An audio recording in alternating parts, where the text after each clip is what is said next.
having trouble feeding. The dental history is natal teeth, and the past medical history is that the patient was born at 40 weeks. So what is the difference between natal and neonatal teeth? Neonatal is like within 30 days, or Yeah, and perfect. then natal is like they were born with them.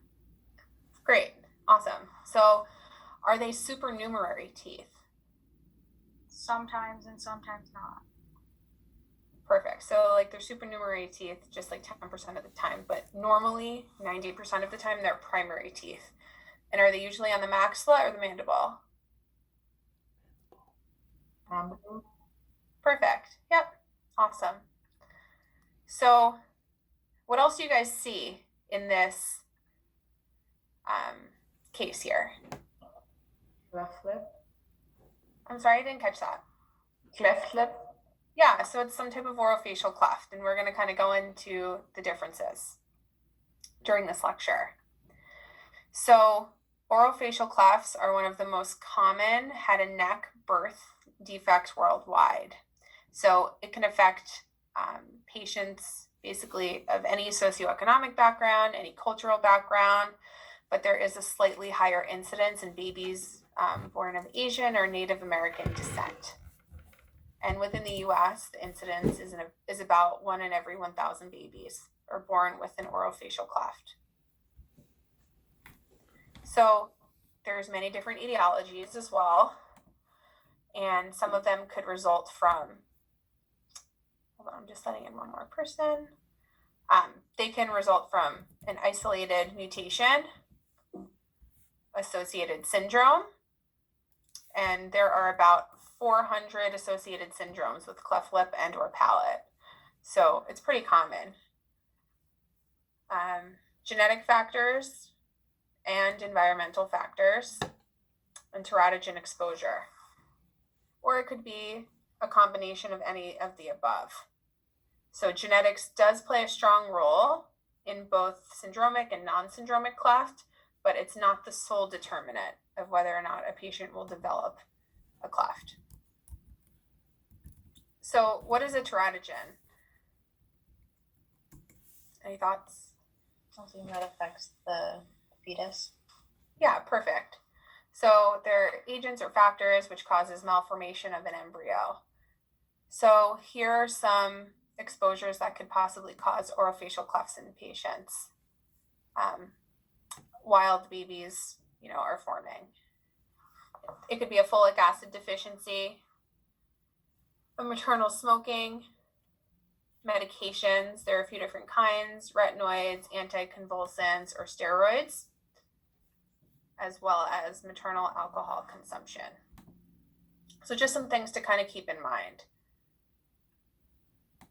So I know we're going to take it back a little bit to anatomy here, but this is the basis of what we want to understand as we move forward in this lecture to learn about the different etiologies. So the palate is divided into a primary and a secondary palate at the incisive foramen. So the primary palate extends anteriorly from the incisive foramen and includes the premaxilla, the lip, and the nasal tip. So if you think about it here, anything anterior, primary palate. Sorry, I just have to let in some of your classmates. Okay. So then anything, posterior to that is the secondary palate. So it extends posteriorly from the incisive foramen and includes the hard palate, the soft palate, as well as the uvula. So as we move forward in this lecture and we learn about different types of cleft lip and or cleft palates, just keep this anatomy in mind. Keep this picture in mind. So we're going to do a little bit of embryology. So during the 7th week of embryonic development, that's the key time where we think about the cleft lip. So the medial nasal prominences forms the nasal tip, the columella, the philtrum, and the upper lip, while the fusion of the maxillary prominences forms the remainder of the upper lip. So when these two prominences, the median nasal and the maxillary prominence, don't fuse, that's what causes a cleft lip. So in terms of the cleft palate, the primary palate, which is anterior to the incisive foramen that we just talked about, forms from the fusion of both the median nasal prominence at 7 weeks. When this does not form, it leads to a cleft of the primary palate. So the two maxillary prominences forms the lateral palatine process. The fusion of these two lateral palatine shelves forms the secondary palate, beginning at week 8 in the anterior, towards the incisive foramen, and then it ends towards the uvula posterior at 12, like the 12th week of embryonic development. So when the two lateral palatine shelves fail to form, that's when you lead to a cleft palate in the secondary palate. So basically the most posterior, versus if you had the failure to fuse of the medial nasal prominences, that leads to the cleft palate of the primary palate. Anyone have any questions on this? Okay. If you guys do, just feel free to interject and let me know. So here is a visual to see how things fuse together in the early weeks of development. So if any of these features don't fuse, you can see that basically that's how the cleft is forming. And, for a lot of patients, it causes a functional as well as an aesthetic concern. So there are a lot of different presentations of clefts, and they can involve different structures of the face. Clefts can involve the lip, the alveolus, and the palate within many different combinations. So the cleft lip can be classified as complete or incomplete based upon the extent of the cleft, as well as unilateral and bilateral, depending on whether it affects one side or both sides. A cleft palate is defined in a similar fashion as either complete or incomplete, or as well as unilateral and bilateral. So we're going to go into now how we define the orofacial clefts. So a cleft lip can be defined as being complete or incomplete based upon the extent of the cleft and how much it involves the thickness of the lip. So you always want to look at the thickness of the upper lip here. It can be unilateral if it were just one side, or bilateral if it affects both. So when we think about an incomplete cleft of the lip, it does not involve the complete thickness of the lip, but it has a band of tissue intact across the cleft, like here. So it's not complete. So the incomplete involves the entire vertical thickness of the lip and is more often associated with the cleft of the alveolar bone or of the alveolus. Kind of more like what you can see here. Look at these two pictures. Here you can see that there's bone involvement. If there's a cleft lip that involves the alveolus, it can either be unilateral, like in this photo, or it can be bilateral and affect both. So for a cleft lip and palate, there's a complete cleft of the palate involving the primary and the secondary palates, as well as the alveolus. So as you can see in the photo here, you can think about it, it almost looks like there's an out carving or almost like a ditch within the palate that extends as far anterior as the lip and extends way far posterior. So in this photo here, you can see a protruded premaxilla. So half of the orofacial clefts involve both the lip and the palate. But you can also just have an isolated cleft palate. So it typically occurs in the secondary palate. So when we think about that, we go back to our anatomy slide that I showed you earlier, and that's distal to the incisive foramen, or I should say posterior to the incisive foramen. So when we think about that, the structures that could be involved could be, the hard palate, the soft palate, or the uvula. So a lot of different clefts could have different presentations.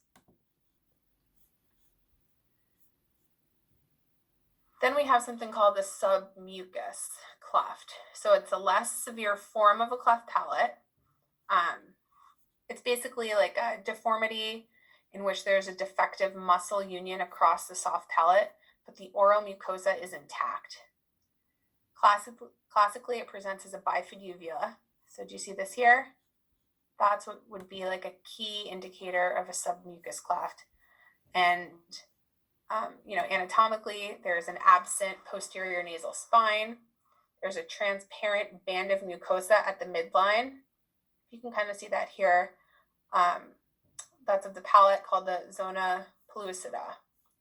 So a submucous cleft often goes undiagnosed until the kids become, a little bit older, in their toddler years. And one of the first signs is hypernasal speech. This speech pattern is a result of a velopharyngeal dysfunction, which occurs in about 50% of the patients.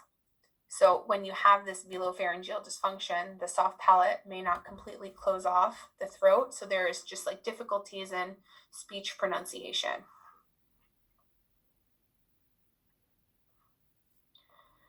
So like I explained earlier, there are many different, looks to these clefts, but there are ways that we go ahead and classify cleft palate, and then we'll go into kind of the classifications for cleft lip as well. So for a class 1 cleft palate is when there is an incomplete cleft of the secondary palate. So it stays typically within the boundary of the soft palate, normally. So you can see this here. You're more in the soft palate area, as you can see here. For a class 2, there is a complete cleft of the secondary palate, and it extends typically up to the incisive foramen. So you can see this here. It travels more so from the posterior, more anteriorly, up to the incisive foramen. For class 3 cleft palate, it's unilateral, and typically it's complete of the primary and the secondary palate. So the secondary palate being more posterior, and it includes the anterior palate, which is anterior to the incisive foramen. It could include, it could go far back as the uvula and as far anterior as like the lip and the nose. Typically involves the columella as well, but it's one-sided, as you can see here. Versus if you go to a class 4, it's a bilateral complete cleft palate of the primary and the secondary palate. Again, it'll affect all of those anatomical structures. That includes the primary and the secondary palate. So as far back as the uvula, and it can go as anterior as the nose and the lip, as well as the premaxilla. So let's review. I'm going to ask just 4 quick questions, everyone, if you wouldn't mind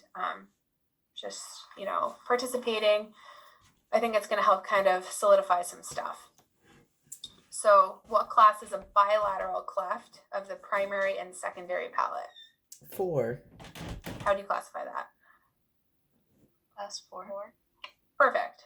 Great. How about what class is it if there's a unilateral complete cleft of the primary and secondary palate? 3. Perfect. How about an incomplete cleft that stays typically within the soft palate?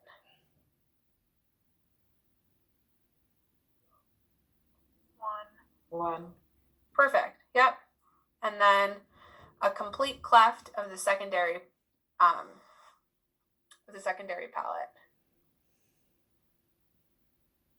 Two.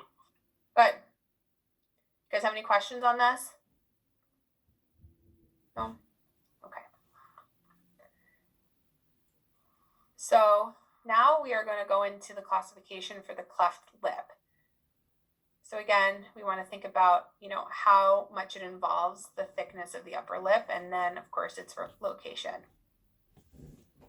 So a class 1, a unilateral notching of the vermilion border, not extending through the entire thickness of the lip, okay?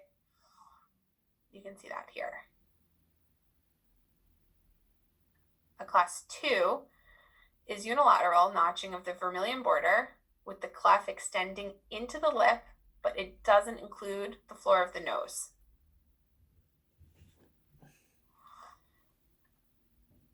A class 3 is unilateral. It affects the vermilion border of the lip, and it also affects the floor of the nose. So you guys can see the difference here between class 2 and class 3. More significantly, the floor of the nose is affected. And then class 4 is any bilateral clefting, whether it be incomplete notching or complete clefting. So the key thing is that it's bilateral. So again, I'm just going to ask a few questions. Feel free to interject. I just want to help solidify some stuff. So what class remains within the vermilion border? Class 1. Perfect. What class involves a vermilion border in the lip, but not into the nose? I should say the floor of the nose. 2. Good. What about if it's a bilateral clefting of the lip? 4. 4. Perfect. And then what involves the vermilion border and the floor of the nose? 3. 3. Okay, perfect. Any questions on this? All right. So, children born with orofacial cleft can have complex medical and dental conditions necessitating care from different healthcare providers and multiple specialties. So some associated conditions could be hearing difficulties, speech and language disorders, middle ear abnormalities, psychosocial issues, and some dental abnormalities. So pediatric dentists serve an important function on these multidisciplinary teams, as they not only provide these patients with a dental home, but they often help to coordinate the many aspects of the treatment. I know that, some of you have had the opportunity to attend the craniofacial clinic, and that is just, one example of how we as pediatric dentists, are part of that team. So we have a craniofacial center within the Children's Hospital here in Buffalo. And so we work alongside the craniofacial surgeons and maxillofacial, craniofacial surgeons. We work with Dr. Markowitz. We have specialty trained orthodontists as well, plastic surgeons, ENTs. So together, we as pediatric dentists help to coordinate the care for these patients, which is really nice. So some things that we might see in the office as we're doing our exams on these patients is that there could be the presence of natal or neonatal teeth. Typically, the maxillary central incisor is most affected. You could have congenitally absent teeth. It could be the primary or the permanent lateral, but typically it's adjacent to the cleft site. There is an increased incidence of congenitally missing second premolars as well. You could have supernumerary teeth, or teeth could ectopically erupt. So it's not uncommon to see ectopic primary lateral incisors erupting adjacent to the cleft site, or permanent canines on the side of the complete alveolar cleft could erupt palatally into the cleft. Some more dental manifestations that you might find are, different anomalies of morphology. You could have enamel hypoplasia, microdontia, macrodontia, some fusion, some aberrations in the tooth shape as well, in terms of the shape of the crown. But the most commonly affected teeth again, are those maxillary incisors, just because of their proximity to the cleft site. You could have premature tooth loss as well. So if you look in this photo here, you can see permanent teeth that are erupting adjacent to the cleft usually have a deficiency in the supporting alveolar bone. So these teeth are very susceptible to premature tooth loss. So dental caries, you can see as well, because the rate of the caries are greater adjacent to the cleft site, and typically that's in the maxillary arch. And you could also have malposition of teeth as well. Crossbites also are a common finding, and teeth could have, rotations in their position and, axial inclinations of their root as well. So we're going to go a little bit into what the treatment timeline looks like. So typically within the first few weeks of life, you would go ahead and do orthopedic treatment. But over the lifetime of patients with clefts, there are many procedures that are required as they get older. So the earliest intervention is the infant orthopedic treatment, which basically its goal is to enhance the surgical repair of the lip and nose by establishing a proper skeletal base. And we're going to go a little bit into this next, so you'll have a visual. Then the lip repair is done between 3 to 6 months of age. Then the palate repair is done around age 1, typically when the patients start to talk. So the early palate repair has the advantage of better speech development, but the downside is that the scar tissue that forms after the palate repair leads to basically like maxillary hypoplasia. So it inhibits the proper growth of the maxilla. If the patients are having difficulty with speech, they can have a velopharyngeal surgery around, age 3. Then it's recommended that around 5 to 7 years of age, that maxillary arch expansion occurs. And that is typically performed prior to the alveolar bone grafting to establish proper arch form and address any transverse discrepancies. It also allows better access to the grafting site if things, aren't super constricted. So then together the craniofacial orthodontist and the craniofacial oral and maxillofacial surgeon will work together for the orthodontic treatment as well as any orthognathic surgery that might need to be done. So in terms of infant orthopedics that occur very early in life, it's really the simplest form. The use of elastomeric tape can be used to apply forces to decrease the width of the alveolar cleft. Tape has the advantage of being relatively inexpensive, and it's pretty easy for families when compared to any other molding devices to do at home. But the disadvantage is that applying the forces indiscriminately, so palatal constriction could result. Taping can be done alone or in conjunction with other molding techniques such as intraoral appliances. So intraoral appliances are often a little bit more cumbersome to use, but they do maintain the palatal width since the force can be applied in a smaller area with greater precision. So we have something here called the Latham appliance, and it's inserted surgically into the patient's mouth and retained in the palate with a screw and adjusted regularly to reduce the cleft size. The disadvantage to this is that patients have to undergo surgery for placement and removal of the appliance. We have something called a NAM, which is called nasoalveolar molding. It's a little bit less invasive than the Latham appliance. It's basically like an acrylic plate is used to mold the alveolus and improve the symmetry. It's removable, it's worn throughout the day and held in place by tape. It's a little bit easier for families to utilize on a daily basis, but the advantage is that it doesn't require surgical intervention, to bring the lip segments together. But the disadvantage is that it might not work unless compliance is really, kept up by the families. So here's a video from the Children's Hospital of Philly that we can watch on nasoalveolar molding. Let me know if the video is not coming through clear or anything.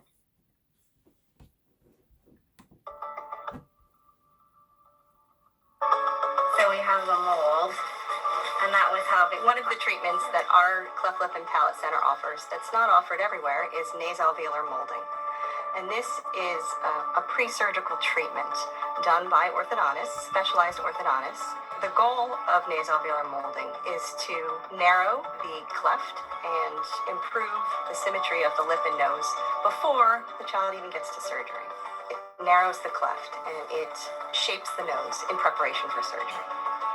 What the appliance does is it essentially take a wide defect and make it a very small one. We've restored the nose to a more normal anatomy, and from there the surgeon has a much easier surgery. And by bringing those elements together so that they're closer, it allows the surgery to be done more easily, and I think leads to a better result, which is probably the most important advance in cleft care in the last 30 years. It was similar to a retainer. Stephen's mouth was molded at 2 weeks old, and this device was made, and it sat in his mouth, and we had to put rubber bands on it and tape it over to his cheeks.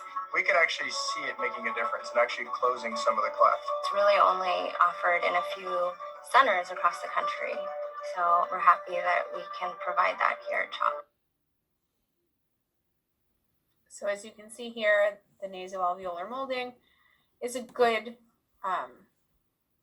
treatment option for helping, these patients. We do that at our craniofacial center here. And, when I was on rotation last year, I worked with the craniofacial prosthodontist to go ahead and, take an impression for these patients.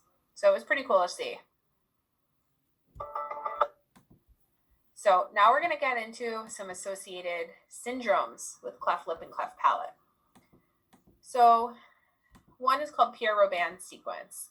And typically in these patients, you would see micrognathia, as you can see here, right? A cleft palate forms due to the posterior displacement of the tongue. So because the lower jaw is pushed back so far, the tongue basically kind of sits closer back and up. And so that's what causes the cleft palate. You'll see a U-shaped cleft, glossoptosis, macroglossia in relation to how, the sizes of the mandible. So it's like relative macroglossia. So the tongue looks really big in relation to the small lower jaw. And sometimes patients might have missing teeth. Apert syndrome. So in these patients, they typically would have a maxillary hypoplasia, syndactyly of the hands and feet, as you can see here, delayed tooth eruption, ectopic eruption. Because they have that maxillary hypoplasia, they have more of a class 3 malocclusion, and an anterior open bite is pretty common. Goldenhar syndrome, you might have learned about this in pathology. I remember when I was in dental school, we learned about it as hemifacial microsomia. And basically what it is that there's a hypoplasia of the zygomatic bone and the mandibular bone. So you can see here, this whole side is affected by the patient. You always want to look when you're doing an exam on a patient for symmetry. And you can see here that the patient is not symmetrical on both sides. In these patients, you might have a velopharyngeal insufficiency, as well as some auricular or ocular defects, and a narrow pharyngeal airway. So let's review these three. Which has a U-shaped cleft, micrognathia, macroglossia, and could have missing teeth? Which syndrome? Pierre-Robin. Perfect. Yep, really good. How about if there's basically hypoplasia of the zygomatic and the mandibular bone on one side of the patient?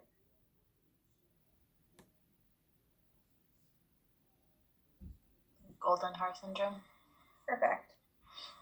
And syndactyly, class 3 malocclusion, anterior open bite, and ectopic eruption. Perfect. Yep. So Treacher-Collins syndrome is also another common syndrome associated with cleft palate. So these patients have downward sloping palpebral fissures, abnormal first and second brachial arches, zygomatic hypoplasia, mandibular hypoplasia, choanal atresia, or auricular or ocular defects. Then we have velocaryofacial syndrome, otherwise known as DeGeorge syndrome, or 22q 11.2 deletion syndrome. So these patients have retrognathia, learning disabilities, they have defective parathyroid and thymus glands, as well as some congenital heart defects. So Charge syndrome is a rare disorder with an unknown cause. The name is used because of its range and congenital abnormalities related to the syndrome.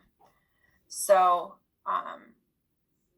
as you can see here, they could have heart defects, atresia of the choanae, genital anomalies, ear anomalies, growth anomalies, as well as things that we should be aware of as dentists, ectopic eruption, supernumerary teeth, and toroodontism of the pulp chambers. So again, let's go through these 3 syndromes.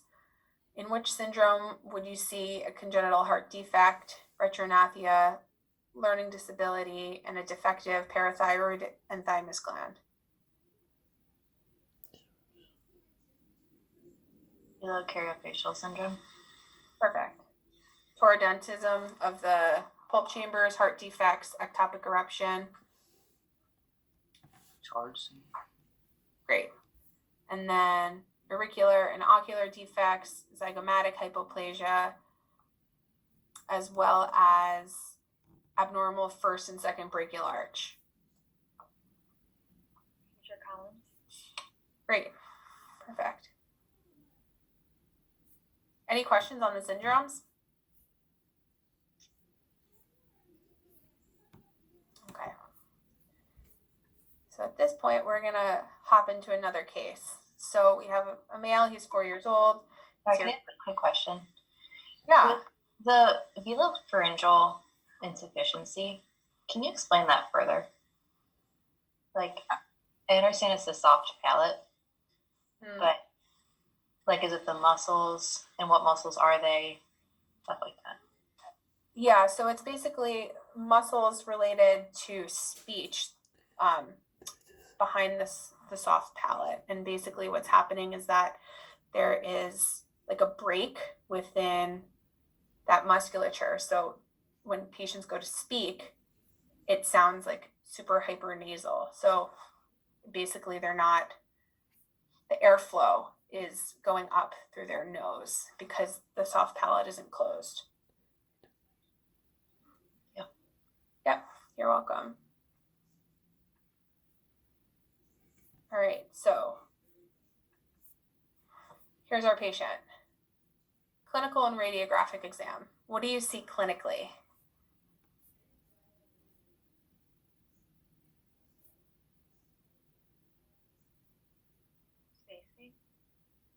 Spacing, yeah. You're not aligned her maxilla and her mandible. Like the midlight's not the same. Finals. Okay. Yeah, missing laterals. Perfect. Yep. What else do you see clinically? Sinus, right? Yes. Perfect. What tooth is that? Perfect. Yep, exactly. So now let's hop over to the radiograph. What do you see on the radiograph?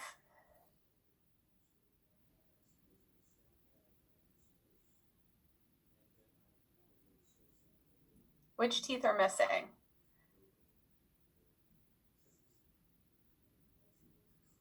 Laterals. Yep. Of which dentition? Permanent. Permanent. Maybe two, both. Yeah, perfect, exactly. And you see like a periapical radiolucency associated with tooth B. So when do the congenitally missing permanent teeth calcify?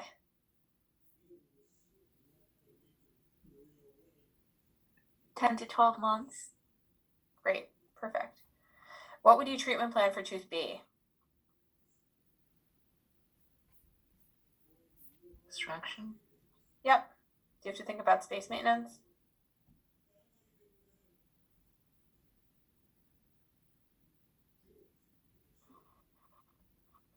Abandoned root. Yep. Yes. Perfect. All right. So congenitally missing teeth. Typically there is like a hereditary pattern that accounts for a lot of, the patterns that are seen. And as you saw in the case earlier, there's a high correlation between primary tooth absence and permanent tooth absence. So here are the most common congenitally missing teeth. First are the third molars. Second are the mandibular second premolars. Third are the maxillary lateral incisors.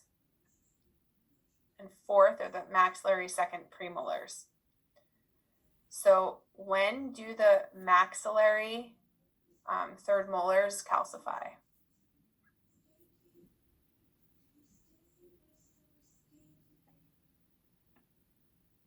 Is it 8 to 10 years? Close. Or 7 to 9 years? What are Yeah. So 7 to 9. And then how about for the mandible? You had that. Was that 8 Rachel? to 10 years. Perfect. Yep. Great. How about for the mandibular second premolars? When do they calcify?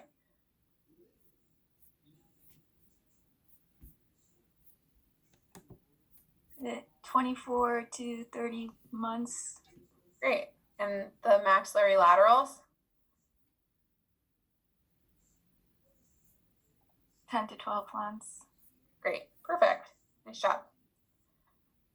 So here's your patient. They're 8 years old. What are your radiographic findings?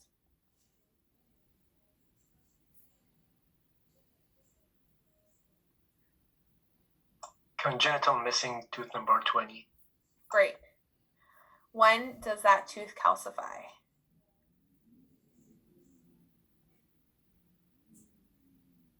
(24 to 30 months). Great. Perfect. All right. Here's another x-ray.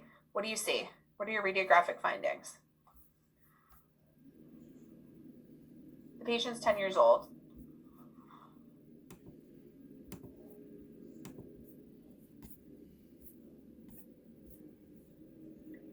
Missing maxillary laterals? Okay, which tooth? 9. D. So we have tooth 8, we have 9. What tooth is missing? 7 and 10. Okay, so 10, yep. What about this? Is this a tooth? Is that a peg lateral for number 7? And D is missing?